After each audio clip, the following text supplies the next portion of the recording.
Salam, hörmətli izləyicilər. Mən Ülviyə Əliyeva yeni dadlı tariflərimlə qarşınızdayım.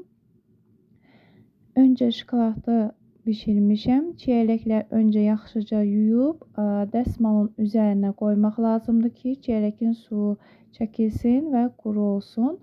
Sonra şokolada beləcə diş çöpü batıraraq arxa tərəfindən şokoladın içərisinə batırıb sarafanın üzərinə yığırlar. İstriç deyirlər. İstriçin üzərinə. İstriç yoxdur məndə. Mən pingimin kloku boşqabın içərisinə qoyub çeyrəklərə baxın, maşallah, bəhbə. Görürsünüz necə qəşəng artıq yuyub qurutmuşam. Beləcə yığırıq. Üzərini necə istəyirsinizsə dekor edə bilərsiniz.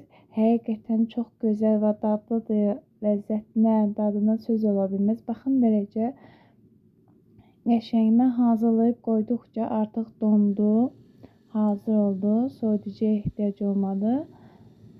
Amma yenə də olsun 5 dəqiqə soyuducuda saxlamaq lazım, 5-10 dəqiqə. Sonra buyurun nuş olsun. Artıq yığmışam boşqaba gördüyünüz kimi. Və budur, kəsirəm.